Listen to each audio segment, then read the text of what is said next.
É preciso explicar por que o mundo de hoje, que é horrível, é apenas um momento do longo desenvolvimento histórico.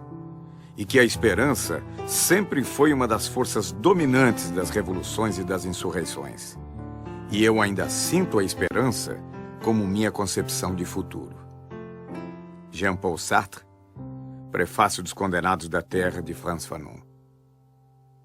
A clarividência é uma virtude que se adquire pela intuição, mas sobretudo pelo estudo. E quer dizer, tentar ver a partir do presente o que se projeta no futuro. Descolonizar é olhar o mundo com os próprios olhos, pensá-lo de um ponto de vista próprio. O centro do mundo está em todo lugar. O mundo é o que se vê de onde se está.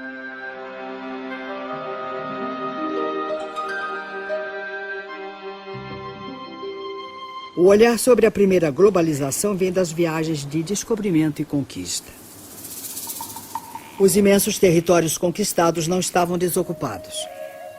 Em apenas um século, entre 1500 e 1600, dos 80 milhões de nativos existentes na América pré-colombiana, 70 milhões foram exterminados.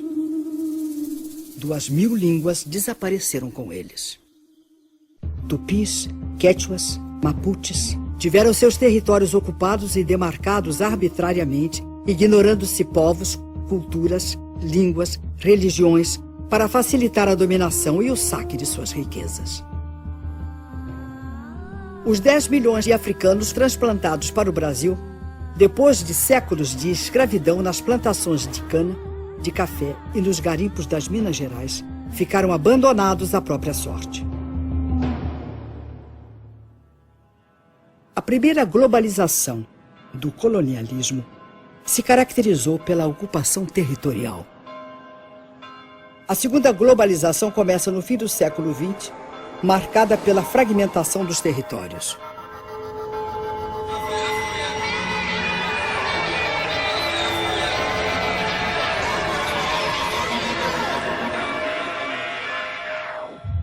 O século XX foi o século das revoluções.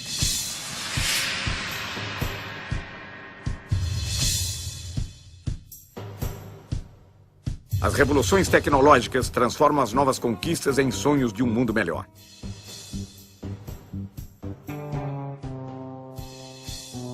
Logo começa o desmonte do estado de bem-estar social.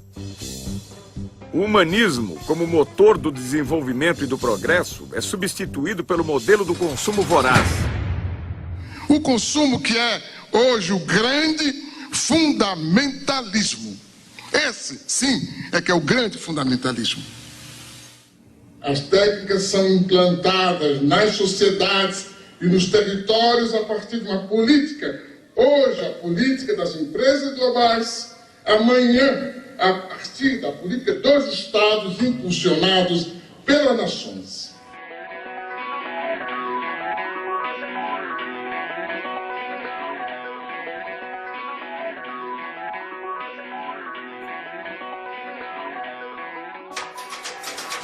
No dia 04, né? 4. Eu nunca pensei que ia chegar lá.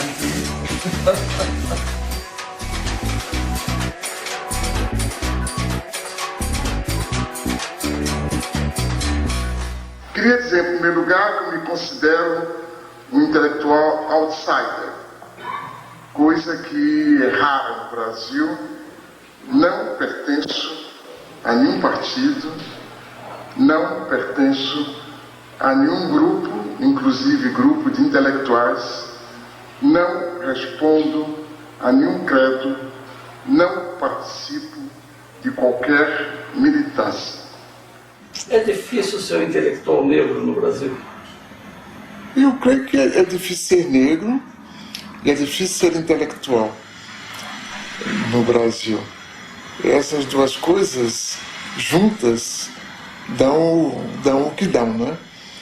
É difícil ser negro porque, fora das situações de evidência, o cotidiano ia ser muito pesado para os negros. É difícil ser intelectual porque não faz parte da cultura nacional ouvir tranquilamente uma palavra crítica, né? Por que a opção pela geografia? Eu acho que foi a opção pelo movimento. O fato de eu ter, quando garoto, me impressionado com as populações que mudavam de lugar, que se transportavam de um lugar para outro. Acho que talvez isso me tenha dado uma dimensão da disciplina.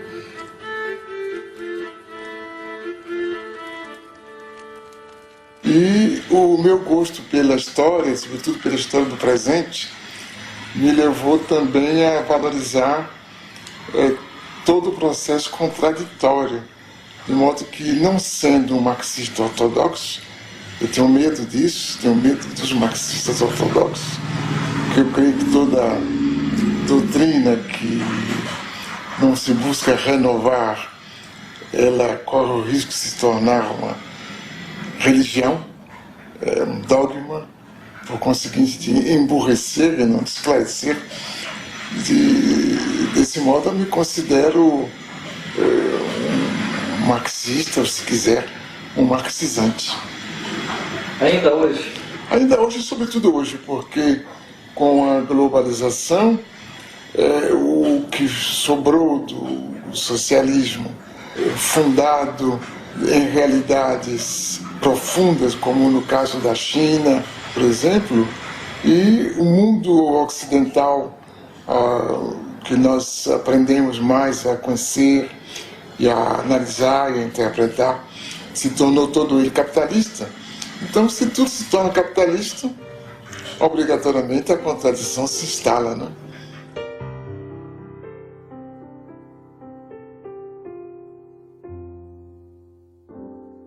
Uma forma de reconhecer o nível de desenvolvimento no planeta é observar a quantidade de luz que as cidades emitem à noite.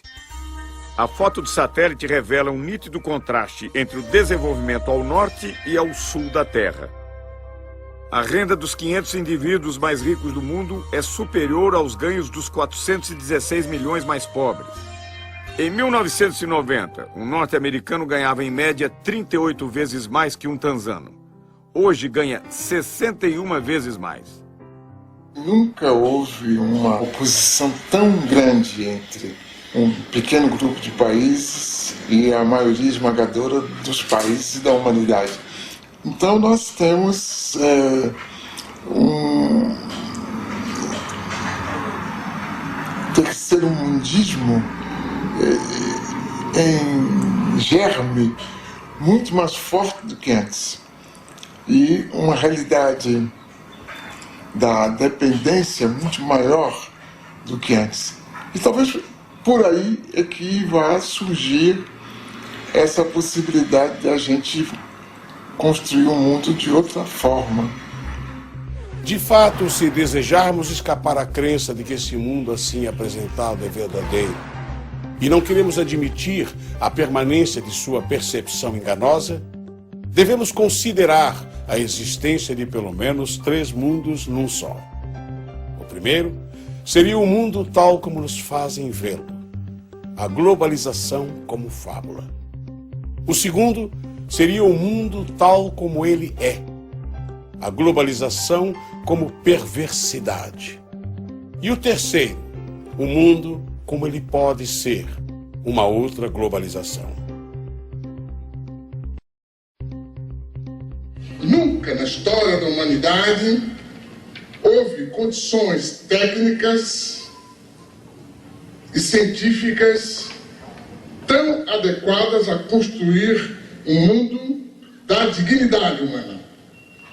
Apenas essas condições foram expropriadas por um punhado de empresas que decidiram construir um mundo perverso.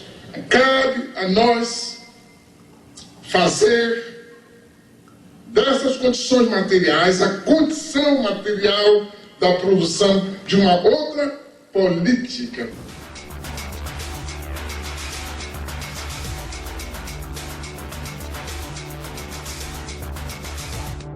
Em 1989, uma reunião organizada pelo Instituto Internacional de Economia, em Washington, propôs reformas para que os países da América Latina retomassem a trilha do crescimento e do desenvolvimento. Nasceu aí o Consenso de Washington, uma espécie de bula com prescrições consensuais, austeridade fiscal, elevação de impostos, juros altos para atrair investimentos estrangeiros, privatizações, em nome da boa administração do setor privado e da incapacidade dos estados. O mesmo sistema ideológico que justifica o processo de globalização, ajudando a considerá-lo o único caminho histórico, acaba também por impor certa visão da crise e a aceitação dos remédios sugeridos. Na verdade, porém, a única crise que os responsáveis desejam afastar é a crise financeira, e não qualquer outra. O Consenso de Washington representou para a América Latina um fruto envenenado. No Equador, país com 25% de índios e 55% de mestiços, o movimento indígena Pachacuti comanda a revolta. A crise se torna aguda com os programas de privatizações e extinção de serviços estatais.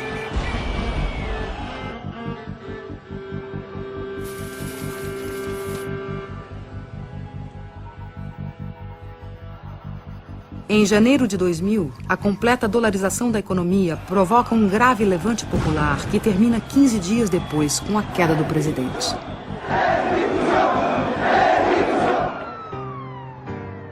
Ainda em 2000, na Bolívia, o governo pressionado pelo FMI e pelo Banco Mundial privatizou a água potável na região de Cochabamba.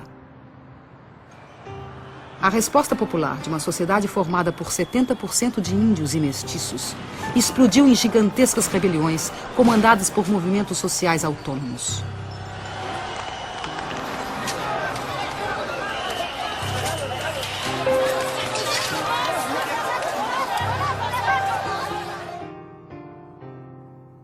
O governo perdeu o controle e reagiu como de hábito. A morte de um jovem comoveu o país.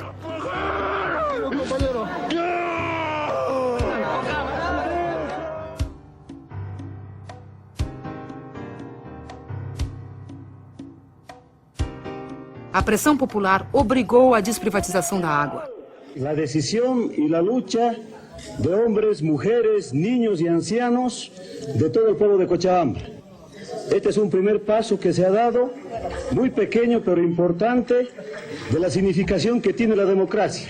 Muchos habíamos pensado que la globalización nos había quitado esa capacidad de poder unirnos, de poder organizarnos, esos sentimientos de solidaridad que la gente tuvo antes, en el pasado, cuando nos contaban sus viejas luchas, nuestros papás y nuestros abuelos. Em seguida, de setembro a dezembro de 2000, mais de 70 pessoas morreram na luta pelo controle do gás e petróleo. Exigíamos la nacionalización e industrialización de nuestros hidrocarburos. Pero como actualmente la clase política que está en el gobierno no nos hicieron caso. De inmediatamente ellos se juegan con el pueblo y todas las leyes y las decisiones que toman en el Parlamento siempre están en contra de los pobres. Nosotros tenemos un lema. Ese lema es el alto de pie, nunca de rodillas. Mira, el kilo de 10 kilos aquí nos está vendiendo a 25 bolivianos y allá a 60 centavos de dólar dice que venden en bruto. Y eso no es justo, señorita periodista, que nos haga de esta manera. Más al contrario, deberíamos de tener nosotros el gas a bajo precio para los bolivianos y para los extranjeros. Hubiese sido en un precio más alto, tal vez así. Pero ni aún así no estamos conformes. No. Aquí queremos que se nacionalice y que se nacionalice. Eso es lo que queremos nosotros. A economia da Argentina foi destruída pela política da ditadura militar e destroçada pelos experimentos do neoliberalismo. Antes la competencia era insuficiente. Teníamos productos buenos. pero muchas veces el consumidor debía conformarse con lo que había sin poder comparar. Ahora tiene para elegir, además de los productos nacionales, los importados. As privatizações e a abertura da economia levaram a uma quebradeira total no país. Fábricas fecharam. Empreendimentos foram abandonados. Trabalhadores converteram-se em cartoneiros catadores de papel.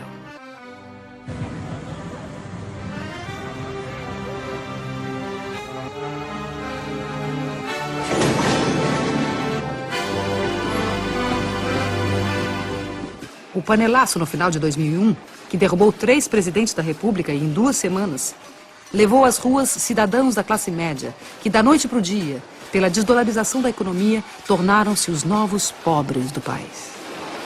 Estamos llenos de canallas, atorrantes vendepatria, sinvergüenza. Menem, Cavallo, de la Rúa, Dualde, todo Rucao. Es peor que lo que han hecho los bancos extranjeros. Porque estos tipos han vaciado las empresas argentinas y han dejado sin trabajo a los argentinos que se están muriendo de hambre, querido. Los argentinos tienen que hacer conciencia y estar en la Plaza de Mayo y no salirnos de allí mientras no echemos a todas estas ratas salvajes que están usurpando el poder. Son asesinos, igual que Dualde, son narcotraficantes, ladrones y todo lo que ustedes le puedan agregar, porque han destruido jubilados, familias completas, desocupados y a los trabajadores, a todos han destruido, le han robado los ahorros, así como me los robaron a mí, le robaron a todo el mundo, no tienen vergüenza, son la vergüenza mundial. No Brasil, a privatização de grandes estatais gerou protestos isolados. O país entrou às cegas na modernidade. A ilusão da moeda forte e do consumo fácil anestesiou a população. Para o economista Joseph Stiglitz, Prêmio Nobel de Economia e economista-chefe do Banco Mundial entre 1997 e 2000, esse receituário violento não provém de análise econômica, mas de postura ideológica. The Washington Consensus was neither necessary nor sufficient for growth. There were countries like Bolivia that seemed to follow all the dictates of the Washington Consensus. They said, we felt the pain, when do we get the gain?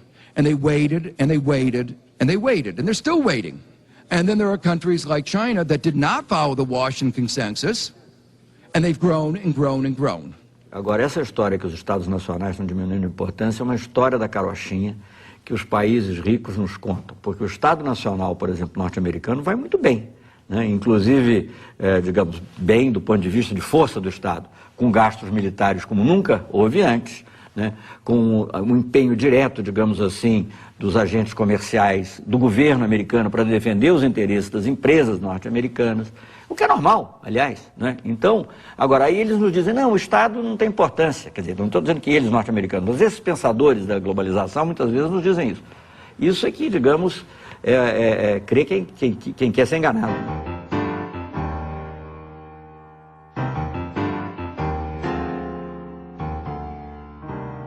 O que nós estamos estudando aqui é, sobretudo, essa relação entre globalização, isto é, o grande dinheiro, a grande informação e o território. O território como matriz da vida social, econômica e política. A Boeing, maior montadora de aviões do mundo, é bom exemplo do fornecimento em rede planetária.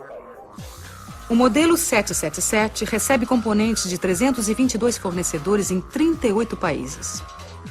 E suas 3 milhões de peças, do rebite à turbina, são fabricados por 1.700 intermediários em 37 nações. De onde prosseguem para Everett, onde a Boeing tem o maior edifício industrial do mundo. Na montagem final, a Austrália fornece os lemes de direção e profundidade. O Canadá, a parte posterior das asas. O Reino Unido, os computadores primários de voo. O Japão, os lavatórios. E a Embraer do Brasil, uma peça do leme vertical.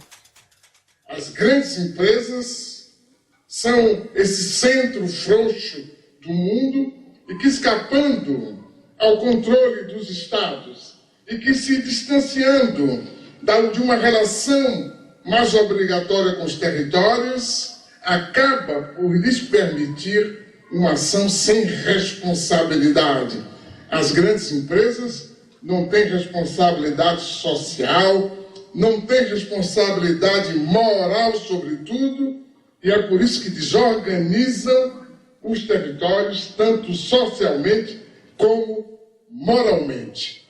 O filme Corporation, dos cineastas canadenses Mark Akbar, Jennifer Abbott e Joel Beckham, denuncia a exploração de mão de obra no terceiro mundo. Trata-se de uma divisão internacional de trabalho injusta e desigual. Distribuição de mais pobreza para os pobres e concentração de mais riqueza para os ricos.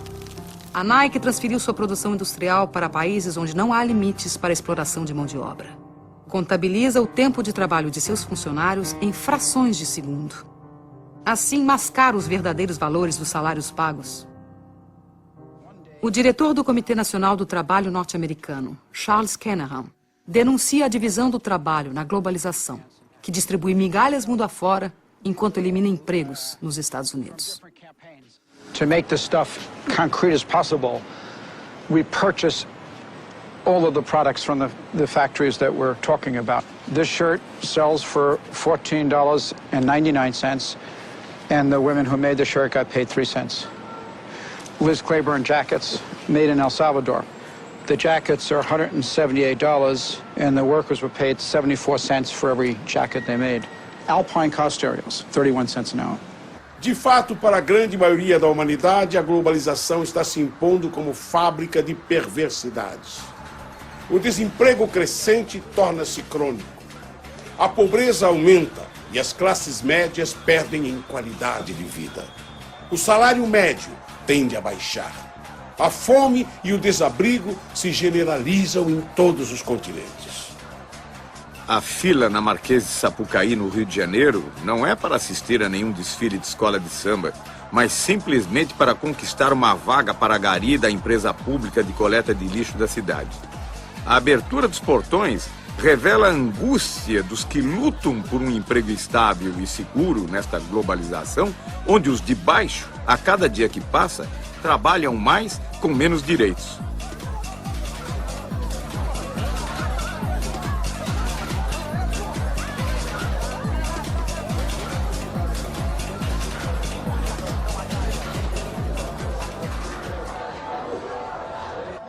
O desemprego aparece já como uma coisa normal.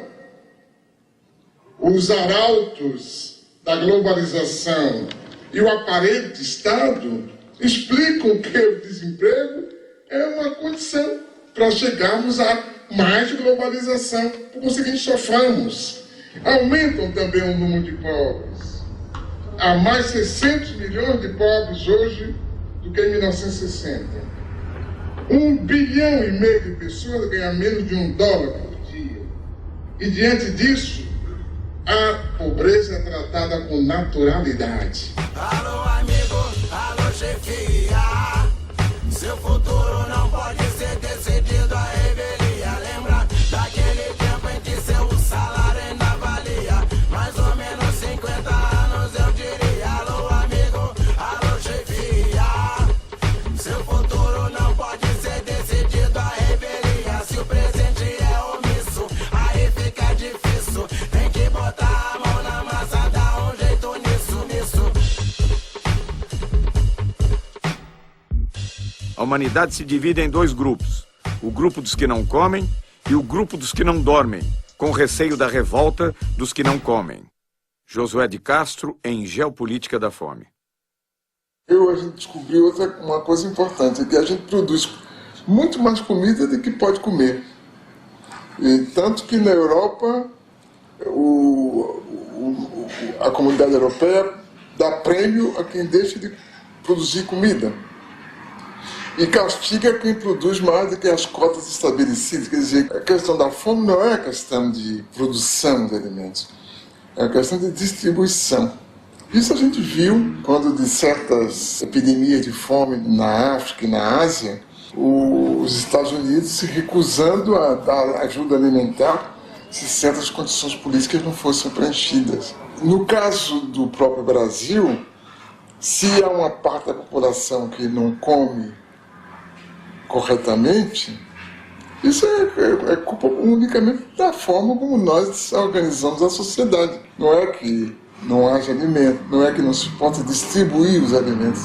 Apenas nós decidimos que alguns não devem comer, porque acaba por ser uma decisão, que se depois de tantos anos a gente aceita tranquilamente continuar discutindo a questão da fome, que me parece uma vergonha. A fome já não nos surpreende. Convivemos com ela cotidianamente, entorpecidos pela realidade que nos cerca. Caso o receituário do Banco Mundial seja seguido, teremos que aprender a conviver com a morte pela sede. There is a move right now to take over all the water resources worldwide. They are calling it, the transnational corporations are calling water blue gold. Hoje, mais de 1,5 bilhão de pessoas em todo o planeta não têm acesso à água. Mais de 3 bilhões de pessoas utilizam água sem tratamento, o que provoca diariamente a morte de 30 mil indivíduos no mundo. Nos últimos 10 anos, as transnacionais da água orquestram uma estratégia de controle do planeta. Empresas do setor têm suas ações fixadas em bolsas de valores dentro da lógica financeira, que nada tem a ver com a lógica da solidariedade.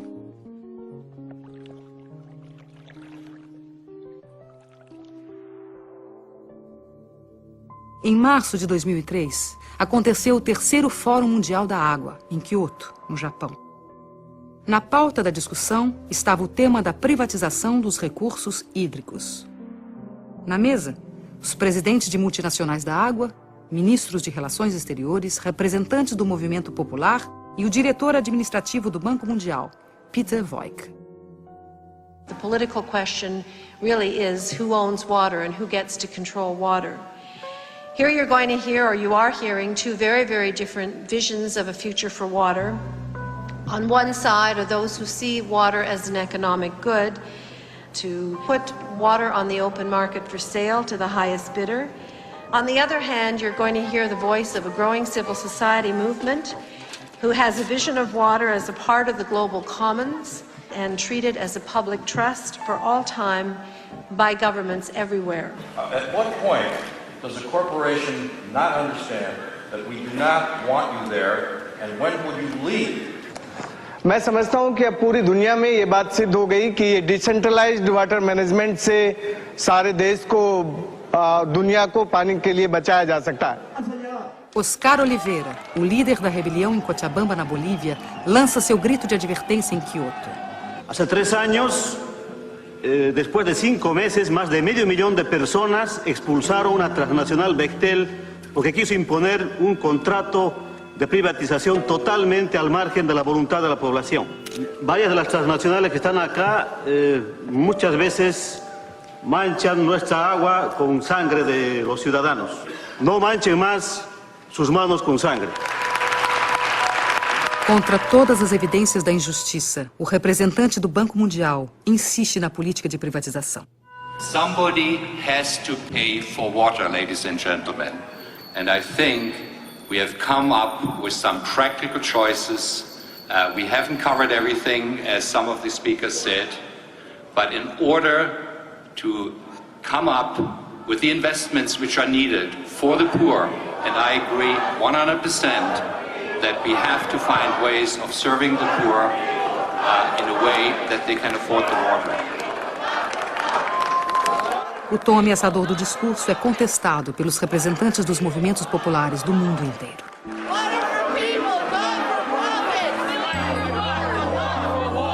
Enough is enough.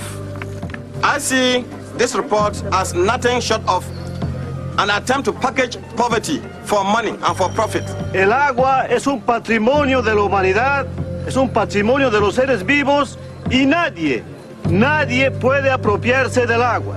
Por lo tanto, la sociedad civil dice que aquí no hay acuerdo.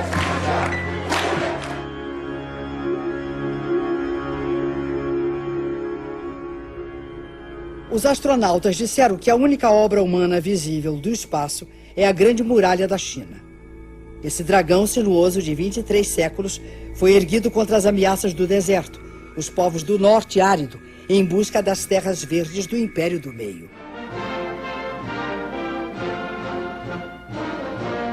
O sonho comunista do internacionalismo proletário, incentivado pela Revolução Soviética de 1917, foi aos poucos substituído pelas barreiras construídas em torno da cortina de ferro. A mais célebre foi o Muro de Berlim, erguido em 1961 para separar a pureza do socialismo das desigualdades do capitalismo.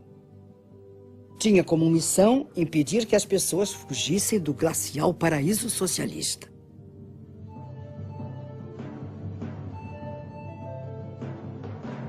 Os muros da Internacional Capitalista são sólidos e bem delineados. Enquanto permitem a circulação livre das mercadorias, dinheiro e serviços, proíbem o livre tráfego dos indivíduos. A Europa levanta barreiras contra a presença indesejada de forasteiros em seu território.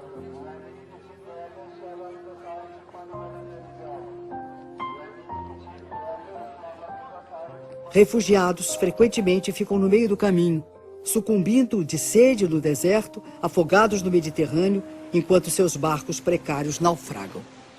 São ainda explorados pela máfia dos que os transportam clandestina e perigosamente. Os clandestinos são presos e recambiados para seus países. Os descendentes dos povos escravizados pelo colonialismo são excluídos do banquete da globalização. Qu'est-ce qui pousse ces gens, ces jeunes vers l'Europe? Mais c'est que justement, il n'y a pas de solution. Si vous mettez les économies de ces pays à genoux, avec la complicité de dirigeants que vous avez vous-même installés au pouvoir, mais effectivement, les gens ne vont pas mourir comme ça sans tenter de réagir. Évidemment, une chose peut paraître bizarre. C'est, pour moi en tout cas, toute cette énergie que des jeunes Africains mettent pour aller vivre en Europe. Pourquoi ils ne la mettent pas pour rester chez eux et se battre contre des systèmes politiques corrompus? Nos Estados Unidos, saltar cercas, cruzar rios ou atravessar desertos para vencer os muros que separam a fome do emprego pode provocar muito mais que ferimentos. Podem representar a prisão ou a morte. Armas que mais parecem sair de filmes de ficção científica são utilizadas para impedir a imigração não desejada. As barreiras naturais, o Rio Grande, o deserto e a polícia de fronteira se encarregam do resto. O presidente da República dos Estados Unidos elogia a eficiência do controle de fronteiras para impedir a entrada de brasileiros. Thanks to our actions, Brazilian illegal immigration dropped by 90%. Este controle já custou muitas vidas dos que sonharam um dia fazer a América. Teríamos que recomeçar o debate da civilização, que a gente abandonou. A gente passou a debater o crescimento econômico, né? Se vamos aumentar os juros, se vamos diminuir, se vamos facilitar um pouco de inflação ou não. Mas a civilização na própria quase que não é objeto de discussão. E isso abre espaço para qualquer forma de barbárie como essa, pela qual a gente deixa morrer crianças, e velhos, e adultos, tranquilamente.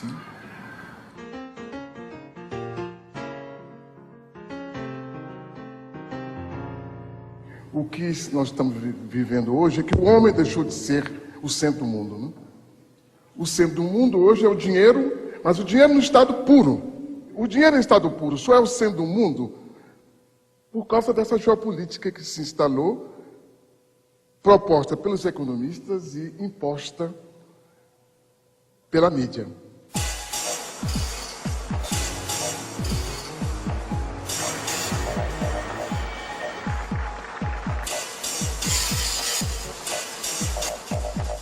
Davos, estância situada nos Alpes suíços, imortalizada por Thomas Mann, na Montanha Mágica. A partir de 1970, a cidade de Davos torna-se berço do pensamento único, dogma sobre a globalização ancorada no livre mercado como trilha para o paraíso. A antropologia moderna registra aí o surgimento do Homo Davos, que apregou o fim da história e propõe a criação de fundos para anestesiar a pobreza. I'd like to offer you $10,000 to help buy you some bed nets. Would anyone else like to be on a team with me and stand up and offer some money and help him as well? 50,000. Thank you. Would anyone else like to stand up and help President Nkapa? President Nkapa needs help today. So if you could just stand up in the room, if you'll be on a team with me, just stand up in the room if you'll help President Nkapa today, because he needs help today.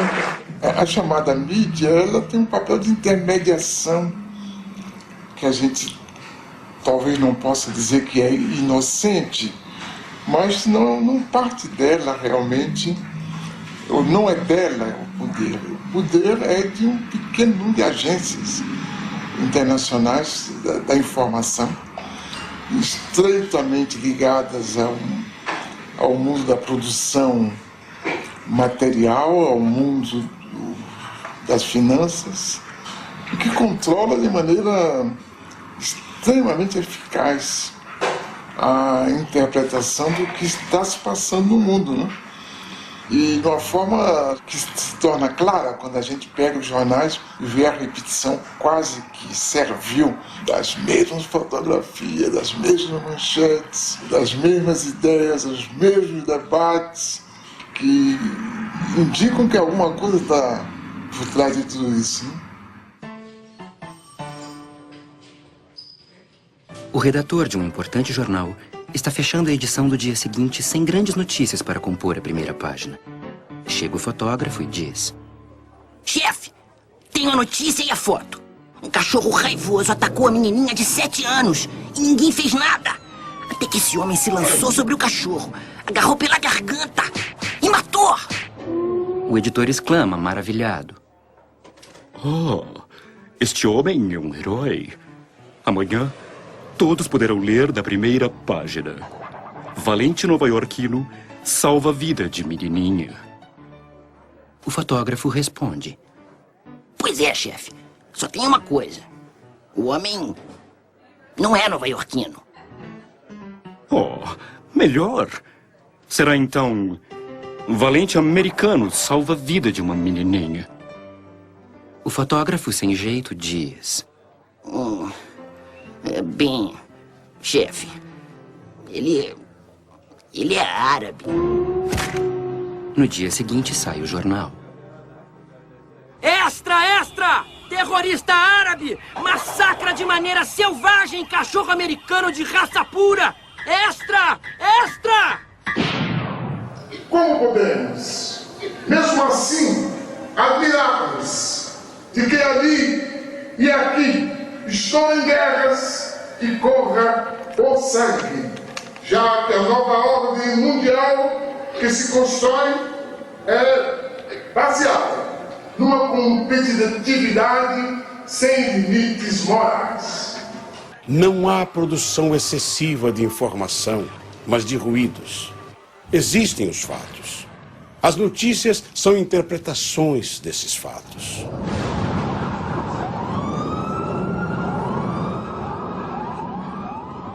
Como as grandes agências de notícias pertencem às grandes empresas, os acontecimentos são analisados de acordo com os interesses pré-determinados.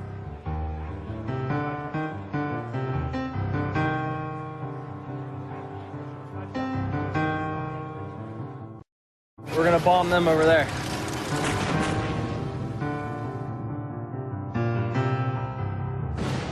Muitos dos economistas que escrevem jornais publicam diariamente o desejo das empresas das quais são consultores.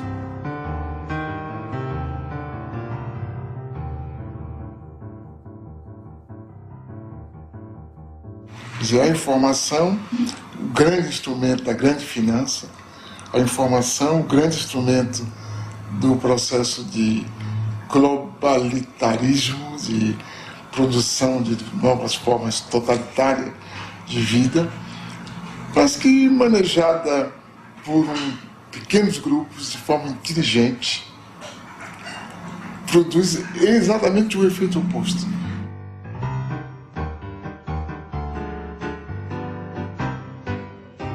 Carlos Pronzato é um poeta, trotamundo dessa nova revolução.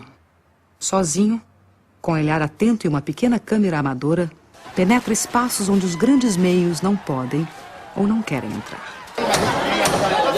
Na Bahia, filmou ocupações de casas abandonadas. E eu estou aqui com esse trabalho social para fazer uma instalação elétrica para o pessoal, porque o pessoal são carentes e não tem condições de pagar, e nós estamos aí.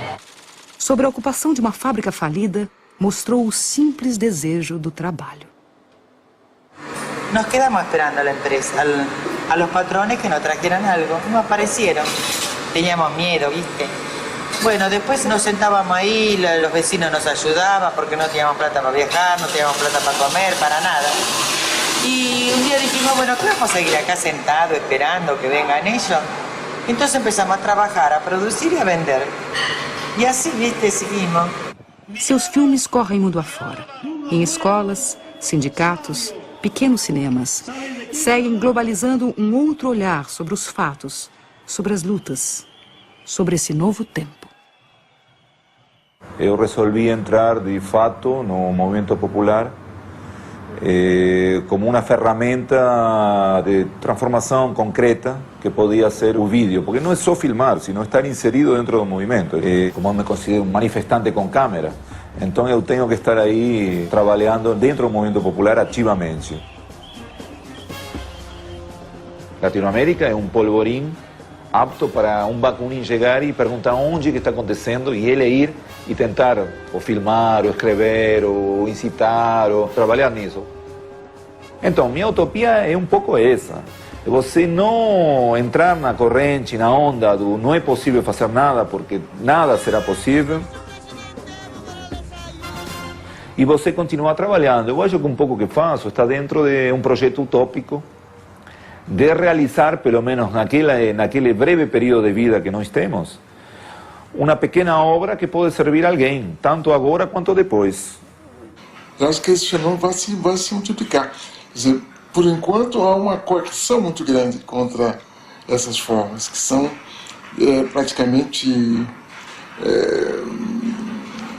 limitadas no seu elan renovador, pela falta de recursos financeiros, pela legislação que favorece a vida dos gigantes. Mas eu creio que, como há uma demanda que vem de baixo e que é muito forte, é explosiva, a gente vai certamente daqui a pouco ter outra coisa.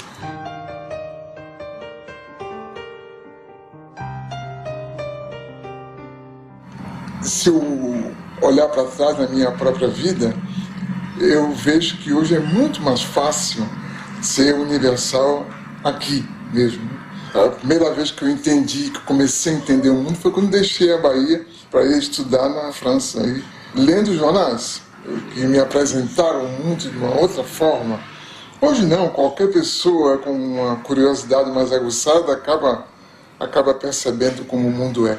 Eu acho que é outra grande novidade, acho, do nosso tempo, e que vai permitir que, sem abandonar o que a gente é, indígena, a gente seja perfeitamente universal. Os Krenak, que em sua língua original chamam-se Burum, registravam uma população de 5.000 pessoas no início do século XX.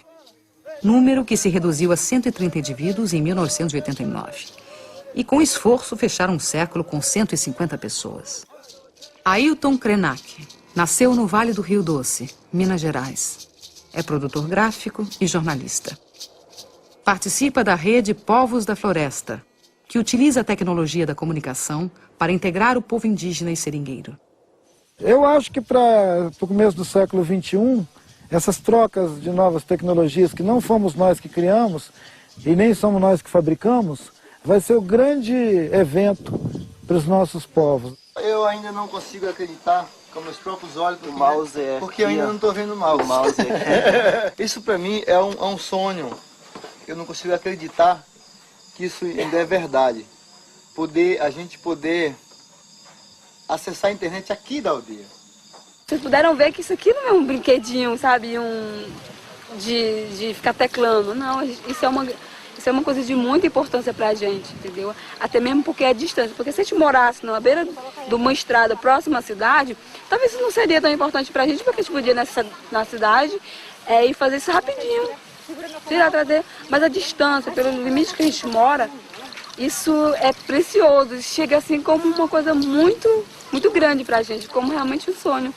O exemplo da câmera, né, poder fazer uma imagem animada, de poder transmitir uma imagem dessa, ela tem a importância que os Achaninca agora lá no Alto Rio Juruá demonstraram, quando eles conseguiram botar para o mundo inteiro, numa situação de risco, que a floresta estava correndo com a entrada de madeireiras, de invasão no território deles, mandando uma mensagem para a rede, com imagem do que estava acontecendo, com texto, mobilizou gente no mundo inteiro. Você não imagina como que o pessoal local ficou mobilizado em torno dessa ideia de eles poderem se comunicar com o mundo sem ter que ficar pedindo licença para a prefeitura local. Na verdade, eu acho que isso, em alguns casos, do ponto de vista político, vai significar a libertação de comunidades que historicamente eram controladas ali, porque não sabiam o que estava acontecendo no mundo. De repente, eles vão conversar com todo mundo. Aí acabou aquele intermediário ali no meio do caminho.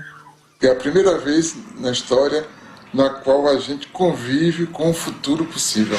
Acho que essa que é a grande novidade da nossa geração, é essa capacidade que nos foi dada de conviver com o futuro possível, que não é nada do domínio dos filósofos, é algo que tanto nós que imaginamos ser intelectuais, sabemos que existe, como o rapaz pobre da periferia que inventa uma música revolucionária e que explica o seu mundo. Acho que essa que é a grande novidade.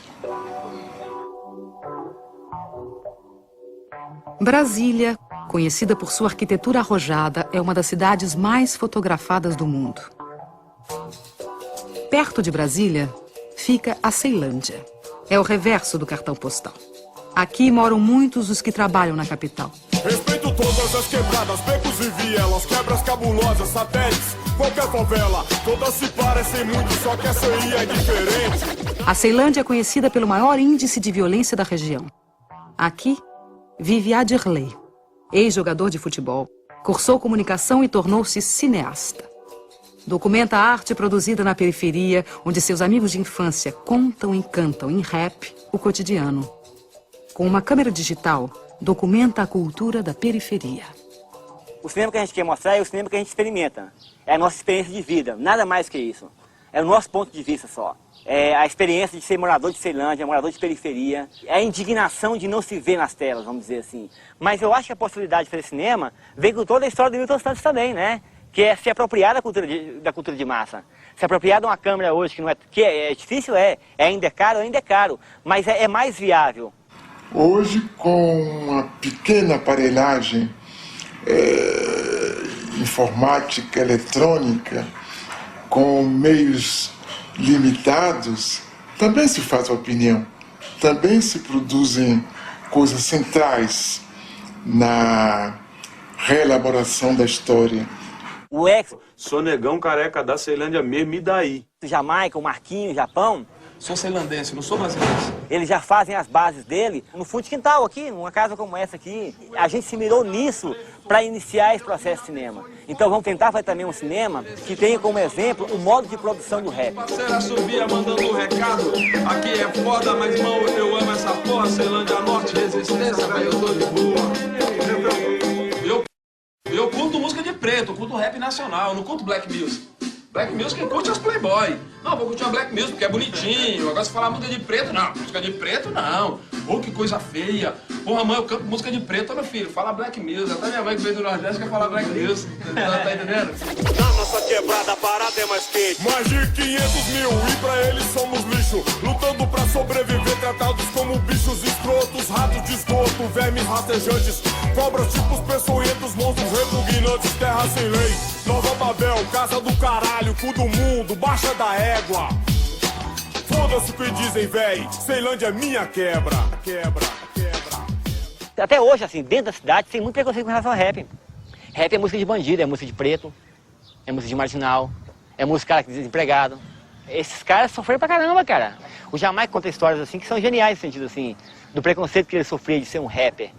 Os nomes dos lugares: Planeta dos Macacos, Caldeirão do Diabo, Vila do Cachorro Sentado. Velho. Onde só tinha bandido, velho. Pra eles só tinha bandido. Eu acho que o rap é um cara de periferia a dar identidade à periferia, a dar nome às pessoas e a contar as histórias da perspectiva deles. Então a gente também está se baseando, tentando fazer cinema nessa perspectiva. Que a ideia é ver dentro da cidade essas formas de solidariedade. E você tem a produção dentro da cidade de formas solidárias que tem expressão econômica e política. Né? Em contraposição com essa produção da violência. Eu acho que há uma multiplicidade de fenômenos de baixo que a gente não dá importância, que a gente dá mais importância à chamada violência. Os jornais falam da violência dos bairros, tem bairros mal falados porque violentos. Olhares do Morro está por aí, a gente está olhando tudo o que acontece na comunidade. Mas as outras formas todas de manifestação, que são propriamente culturais, mas que não aparecem com essa aura de cultura que é reservada, digamos assim, a parcelas já privilegiadas que fazem cultura, os outros fazem outras coisas.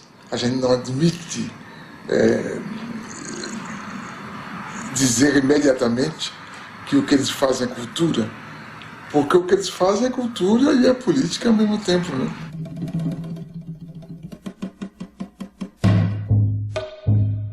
Japeri é um município, é o segundo município mais pobre do estado do Rio de Janeiro, e a gente, através do cinema, a gente pode expressar esse nosso movimento, às vezes as coisas que a gente não concorda que tem aqui, a gente joga no cinema e tenta mudar essa realidade. Aqui, acima de tudo, é a superação, de utilizar o que a gente tem na mão e superar até esses mesmos índices de pobreza.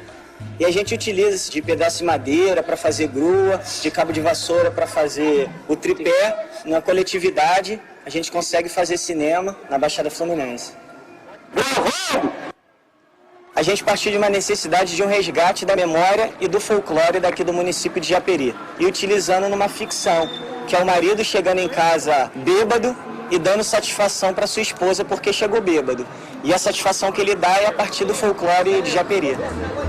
Há a possibilidade cada vez mais frequente de uma revanche da cultura popular sobre a cultura de massa, quando, por exemplo, ela se difunde mediante o uso de instrumentos que, na origem, são próprios da cultura de massas. Eu sou lobibicha! Sai! Em pleno século XXI, mas eu não acredito em lobisomem! Sai pra lá! Nesse caso, a cultura popular exerce sua qualidade de discurso dos de baixo, pondo em relevo o cotidiano dos pobres, das minorias, dos excluídos, por meio da exaltação da vida de todos os dias.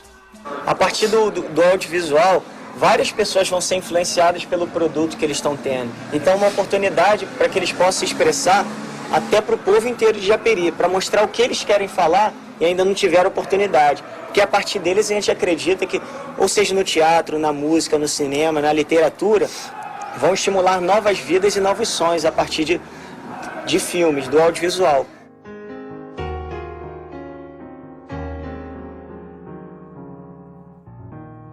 Eu estou seguro de que o período tecnológico da história do homem está terminando.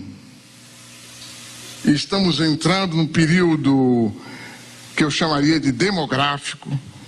Tenho medo de usar a palavra popular, porque isso poderia acarretar a destruição prematura da ideia. Os atores que vão mudar a história são os atores de baixo. Então eles vão agir de baixo para cima. Os pobres em cada país, os países pobres dentro dos diversos continentes, os continentes pobres face aos continentes ricos. De tal forma, nós não vamos ter uma evolução sincronizada como essa, digamos assim, do processo de globalização. Haverá explosões aqui e ali, em momentos diferentes, mas que serão impossíveis de conter. Vamos tudo queimar isso tudo, senão o Estado não ouve a gente. Eu acho que quando a gente abre um jornal, ou olha a televisão, se a gente pode interpretar o que está por trás de tudo isso, a gente já vê que são outras formas de explosão ligadas à religião. Por exemplo, essas religiões aguerridas, como os muçulmanos, né? Que têm uma formidável força intelectual e moral também nisso, face à nossa civilização greco-ocidental. Esse combate silencioso que é feito, por exemplo, por esse 1 bilhão e 100 milhões de pessoas na Índia, cuja formidável preocupação é a produção do conhecimento, e que a gente nem sabe direito que eles têm essa religião do conhecimento, né? Que eles utilizam em benefício da sua própria nação. Essa outra coisa extraordinária que é a China, né? Que a gente imagina que está se tornando capitalista, mas que na realidade está usando ao seu modo os instrumentos que o nosso tempo oferece. Acho que todas essas formidáveis mudanças é que vão garantir essa produção de um mundo novo. Nos últimos 25 anos, a economia da China, país de 1 bilhão e 300 milhões de habitantes, vem crescendo a uma média de 9% ao ano. A China combinou o planejamento de Estado com mecanismos de mercado. Atraiu capitais externos e novas tecnologias. Essa reviravolta é resultado de pesados investimentos em técnicos e pesquisadores. Existem no país mais de 1.000 universidades. Formam-se por ano 450 mil engenheiros, 50 mil mestres e 8 mil doutores. O governo incentivou a industrialização rural e a multiplicação das pequenas e médias empresas no campo. A ocupação agressiva do mercado ocidental com produtos chineses de baixo custo passou a preocupar os defensores do livre mercado. La globalizzazione va bene se le regole sono uguali per tutti. Questo è un problema. A adoção da propriedade privada, os baixos salários aceitos para atrair as transnacionais, os altos índices de poluição, demonstram o quanto a China se dispôs a abrir mão de seu projeto ideológico em troca do desenvolvimento econômico.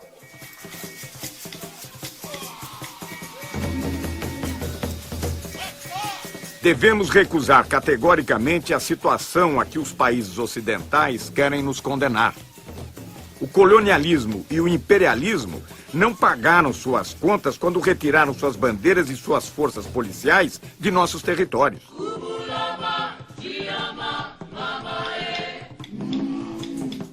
Durante séculos, os capitalistas estrangeiros se conduziram no mundo subdesenvolvido como verdadeiros criminosos. Frantz Fanon, Condenados da Terra, 1961. The problems in Africa did not start in Africa. Those problems are caused from people outside Africa coming in, doing this, doing that, setting one group against another group so that they can fight.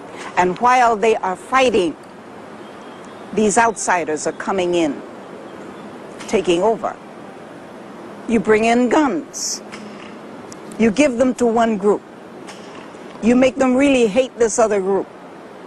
So they start fighting, killing each other. Now, after the fighting and the slaughter really gets started, they come in as peacemakers. Africa is still the richest continent on the face of this earth. And yet, look at the suffering. These children are among thousands forced to work in gold mines in Niger, one of the African countries neighboring Benin. Conditions are appalling, the physical risks enormous.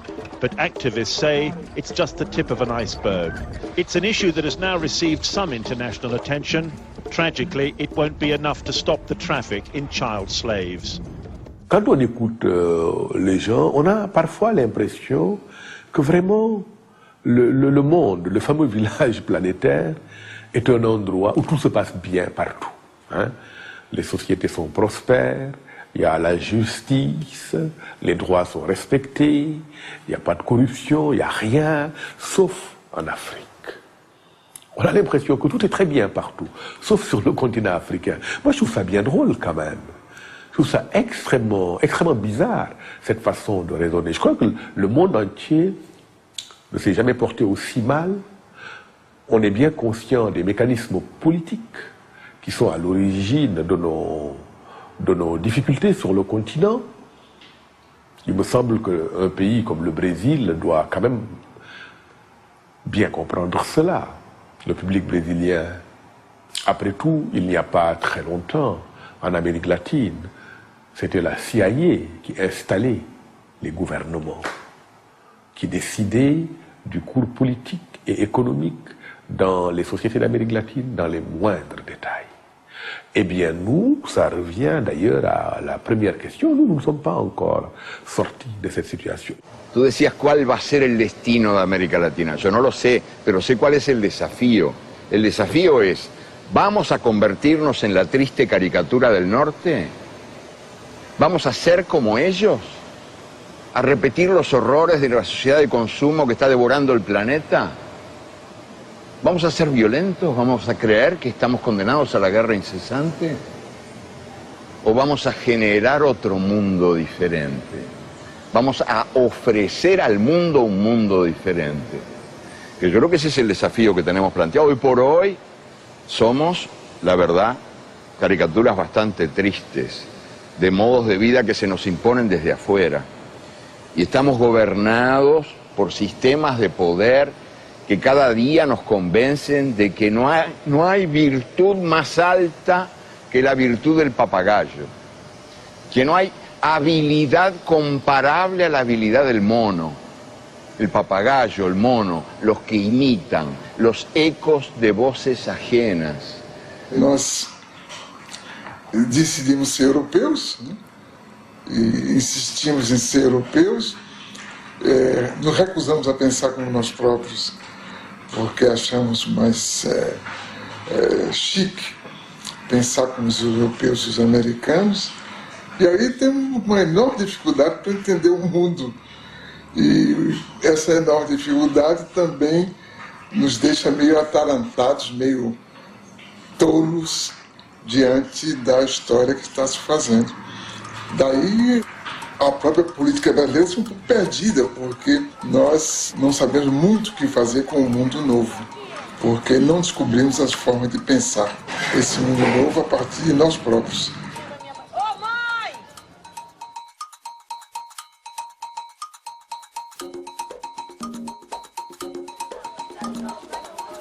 Eles vêm do mundo do sul, de uma comunidade pobre, moradias precárias.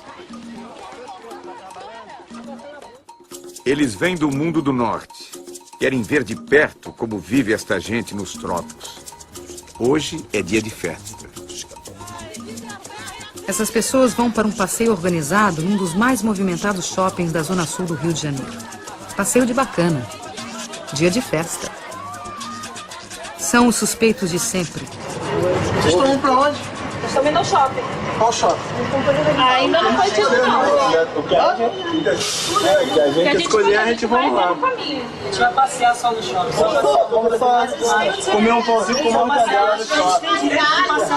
Então, Pacífico, pode tocar com ele.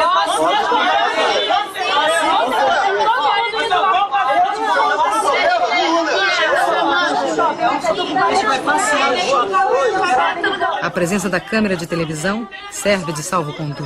Então vamos lá. Tem direito, lógico. A gente não tinha direito. Tem direito. Os turistas buscam aventura. Vão fazer safari urbano em uma das maiores favelas do Brasil. O passeio na Rocinha inclui paisagem, violão e uma modesta barraca de souvenirs. Ambiente hostil, condições externas extremas, extremamente inóspitas a novas ideias, mobilidade relativa. O meu trabalho é um trabalho tão simples, o que os outros vão dizer? Aí fica difícil para mim. O encontro inesperado entre os habituês do shopping e o sem-teto provoca surpresas. Observam e são observados. Muito bom! Uns perdidos, outros também perdidos. Os turistas penetram nas casas alheias, passeiam por becos e ruelas. Encontram mais riqueza nas vidas do que nos objetos. A variedade de brinquedos desperta o desejo nas crianças. Os meninos se divertem como pequenos Ayrton Sennas neste mundo onírico e inacessível. A senhora sonha com uma joia rara. A moça com calça justa. O rapaz veste um elegante robe de chambre. Outro protesta contra o preço dos produtos. Ô maluco, tu trabalha na loja, quanto tempo você trabalha para comprar uma calça dessa? São solidários. Dividem entre si o pão com mortadela, enquanto dividem a mesa com os outros frequentadores.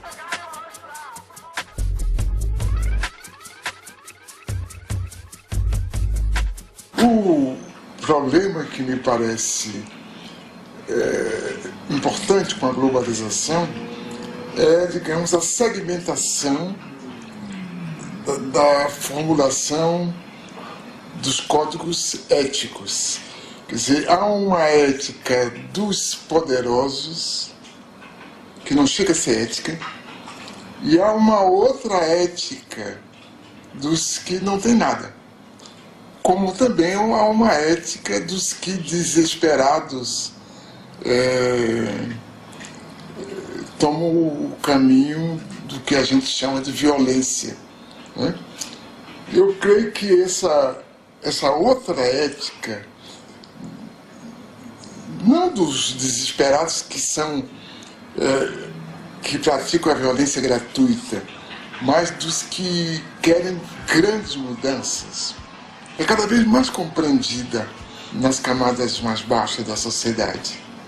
Mas ela tem contra ela toda uma formulação dessa ética dos poderosos e do direito escrito e da concepção dos juízes e da justiça quanto o que é a convivência social. Não importa. O que importa é que a mudança tem uma base histórica muito forte e ela está ganhando as suas formas de ação, que são inovadoras, são formas de ação surpresivas, formas de ação eficazes, e alguns de nós decidimos apoiá-los, apesar da nossa herança dessa ética que envelhece por incapaz de atender o interesse da maioria. Há essa busca também de melhoria de condição de vida, do sem-teto, do sem-trabalho. Eu acho que isso é a maior coisa que você tem para ter para deixar para os seus filhos, é uma moradia, porque o resto, você lutando, você consegue. Mas você ter um lugar para você voltar, repousar do seu trabalho, é um teto. E se você não tem nada. Você não tem endereço, você não é ninguém. Vergonha! É pai de família! Chega em casa e seu filho não tem comida porque ele pagou o aluguel! Isso é vergonha!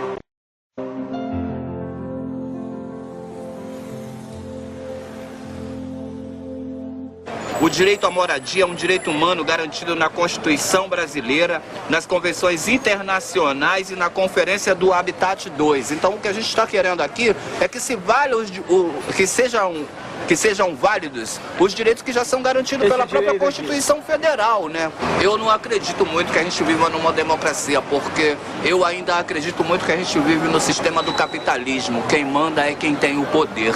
Quem não tem nada, não tem nada. É tipo um ditado que existe aí, que você vale aquilo que você tem no bolso. Se você vale aquilo que você tem no bolso, no momento eu não valho porra nenhuma, porque eu não tenho nenhum centavo. A primeira providência que tomaram, né, para fazer com que a gente recue da nossa proposta de ocupação foi cortar os serviços essenciais. Todo cidadão pobre também tem direito ao centro da cidade. E há uma exclusão muito social e discriminação muito grande com as pessoas menos favorecidas, para que se constrói casa bem distante dos centros da cidade e as pessoas são recicladas como lixo para bem longe dos centros e não conseguem nem trabalho, porque a passagem é muito cara, as pessoas não têm como se deslocar do trabalho. Quando vai procurar um trabalho, você mora onde? Tem que gastar 5, 6 reais de passagem, você já tem dificuldade até aí. Passam 4, 5 horas no ônibus para chegar no local de trabalho. E esses imóveis aqui, nós estamos reivindicando isso. O caso dos sem terra, tratados como um fato policial, não impede um grande número crescente de intelectuais independentes de apoiá-los. Não impede a população como um todo de desejar que eles tenham sucesso. Não importa que, perguntado pela imprensa, as pessoas digam que não estão de acordo. Não tem nenhuma importância. Pode dizer que não está de acordo e está de acordo. Aline Sassahara também é uma militante das telas.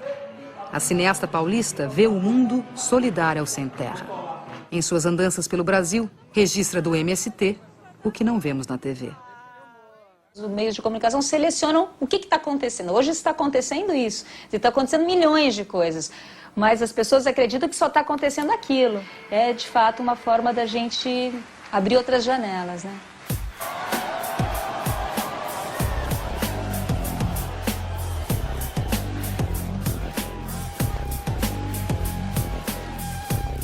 A Escola Nacional Florestan Fernandes, construída pelos próprios trabalhadores do MST, é a primeira universidade popular do Brasil, feita para capacitar os camponeses e seus filhos e prepará-los para um modelo de desenvolvimento solidário.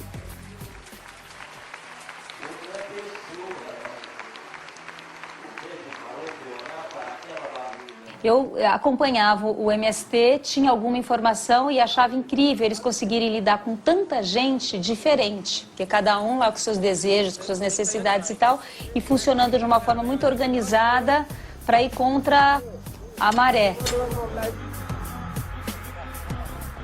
A marcha foi um momento de encontro, parecia que todo o movimento estava reunido ali.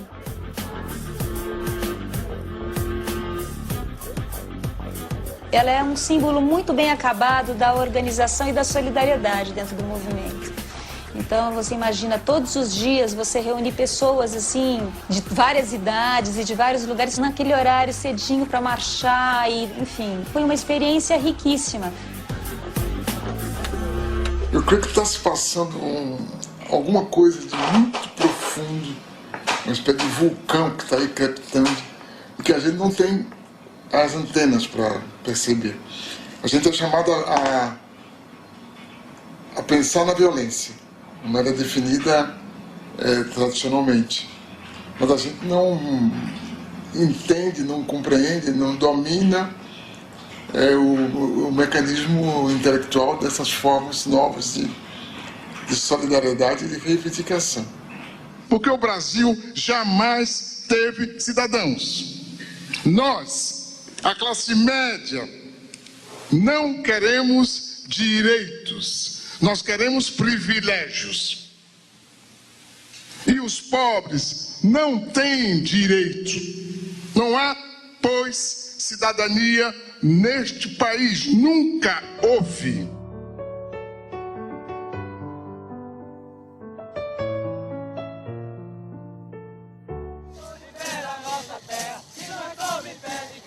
As formas tradicionais de democracia já não convencem os mais pobres. Para muitos, a ação direta nas ruas é o meio de se fazer ouvir. Os diversos movimentos populares buscam alternativas para uma globalização solidária.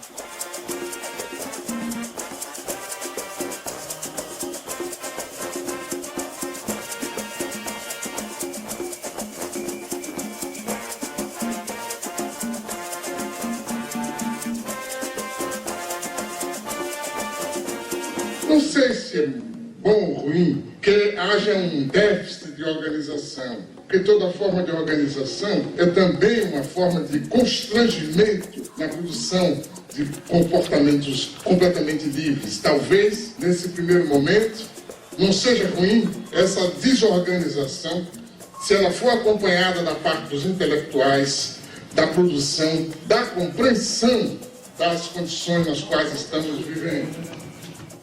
Mas creio que haveria que buscar formas que eu penso que só a partir do Estado é possível fazer.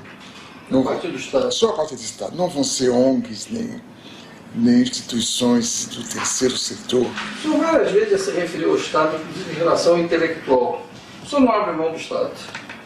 Eu creio que o Estado é indispensável porque as entidades chamadas terceiro setor, primeiro, elas não são abarcativas, elas não podem cuidar do conjunto das pessoas que precisam de cuidados. Segundo, elas acabam obrigadas a cuidar melhor de certos setores e não de outros setores. Enquanto que o Estado, através do exercício da política, a tendência dele é cuidar de todas as pessoas. Quer dizer, essa produção democrática, realmente democrática, que as ONGs ou o terceiro setor não podem, pela sua própria definição, cuidar, porque tem as limitações de sua origem, do seu financiamento, dos seus objetivos. Então o Estado se torna algo cada vez mais indispensável, porque as fontes criadoras de diferença, de desigualdade, são muito mais fortes do que no passado. Então, para desmanchar essas diferenças, para reduzir essas desigualdades, é necessário um Estado que intervenha, um Estado socializante, por conseguinte. Tudo se discute neste mundo, menos uma única coisa que não se discute. Não se discute a democracia. A democracia está aí como se fosse uma espécie de santa de altar, de quem já não se esperam milagres, mas que está aí como uma referência, a democracia. E não se repara que a democracia em que vivemos é uma democracia sequestrada, condicionada, amputada. Porque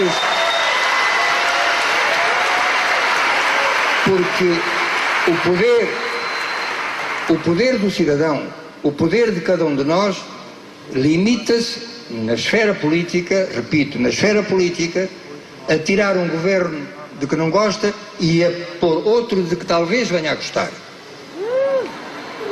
Nada mais. Mas as grandes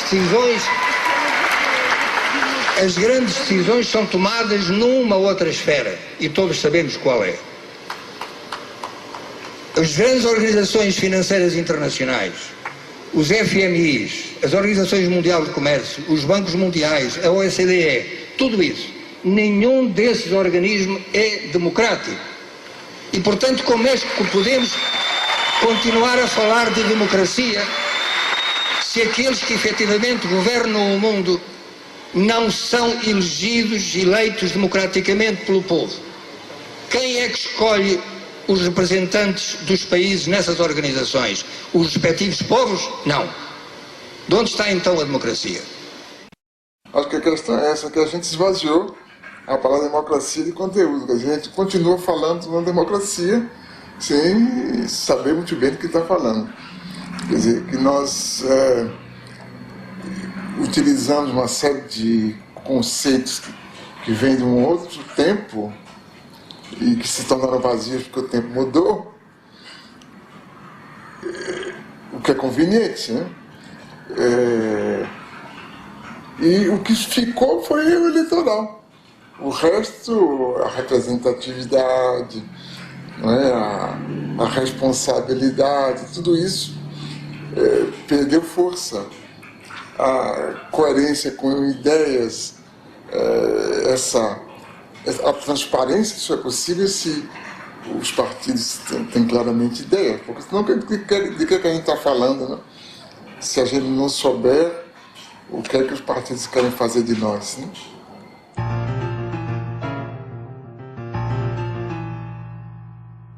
Nós reclamamos contra os totalitarismos, o fascismo, o nazismo, e caímos noutras formas de totalitarismo, essa atual, né? Onde nos é exigido um comportamento standard, onde para ser eficaz tem que seguir o mesmo modelo, uma mesma bula, onde os caminhos parecem ser marcados de forma rígida e todo escape é punido na primeira esquina. Então, acho que nunca houve um mundo que espalhasse que a liberdade é a forma suprema de vida e, ao mesmo tempo, suprimisse a verdadeira liberdade, porque essa carência de liberdade que compromete, inclusive, o exercício da cidadania, eu creio que é uma marca de nosso tempo que mais cedo ou mais tarde vai se mostrar insuportável, como os totalitarismos tiveram seus dias também contados, né? Então, a globalização, ela produz esse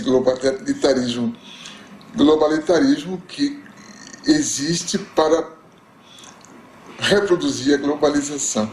Eu acho que é esse ciclo vicioso que a gente vai ter que quebrar através, digamos, da produção de formas democráticas que sejam realmente democráticas. O professor Milton Santos nasceu em 1926, em Brotas de Macaúbas, interior da Bahia. Neto de escravos, filho de professores, foi alfabetizado em casa pelos pais. Formado em Direito, em Salvador trabalhou como jornalista. Foi para a França, de onde voltou em 1958, doutor em Geografia. O golpe militar de 64 obrigou-o a sair do Brasil. Morou na França, Tanzânia, Venezuela, Estados Unidos, Canadá. Escreveu 40 livros. Recebeu o título de doutor honoris causa por 20 universidades e o prêmio Vautrin-Lud, o mais importante no mundo em geografia. Pensou a economia espacial, a urbanização latino-americana e vislumbrou uma utopia para o século XXI na condição de geógrafo no terceiro mundo. Eu creio que as condições da história atual permitem ver que outra realidade é possível. Essa outra realidade é boa para a maior parte da sociedade. E nesse sentido, a gente é otimista. A gente é pessimista quanto ao que está aí, mas otimista quanto ao que pode chegar. Virar uma globalização solidária? Sim. Acho que a humanidade está destinada Bom, porque na verdade nunca houve humanidade, agora está vendo, né? É verdade. Acho que essa que é a coisa. Então nós estamos fazendo os ensaios do que será a humanidade. Nunca houve.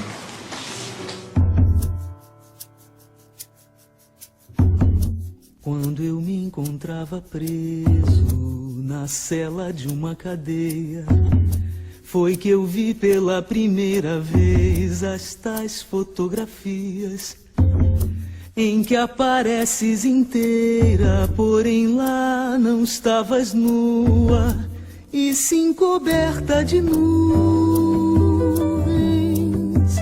Terra, terra, por mais distante, o errante navegante, quem jamais te esqueceria. Ninguém supõe a morena dentro da estrela azulada, na vertigem do cinema, mando um abraço pra ti, pequenina, como se eu fosse o saudoso poeta e fosses a Paraíba, terra, terra. Por mais distante, o errante navegante, quem jamais te esqueceria. Eu estou apaixonado por uma menina terra, signo do elemento terra, do mar se diz terra vista. Terra para o pé firmeza, terra para a mão carícia, outros astros lhe são guia. Terra, terra,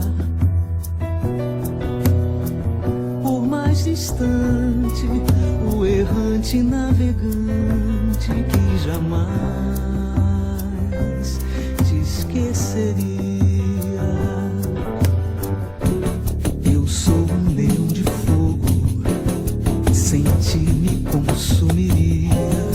A mim mesmo eternamente, e de nada valeria acontecer de eu ser gente, e gente é outra alegria, diferente das estrelas. Terra, terra, por mais distante, o errante navegante, quem jamais te esqueceria. De onde nem tempo nem espaço, que a força mande coragem pra gente te dar carinho durante toda a viagem que realizas no nada, através do qual carregas o nome da tua carne. Terra, terra, por mais distante, o errante navegante que jamais te esqueceria. Nas sacadas dos sobrados da velha São Salvador, há lembranças de donzelas do tempo do imperador. Tudo, tudo na Bahia faz a gente querer bem. A Bahia tem um jeito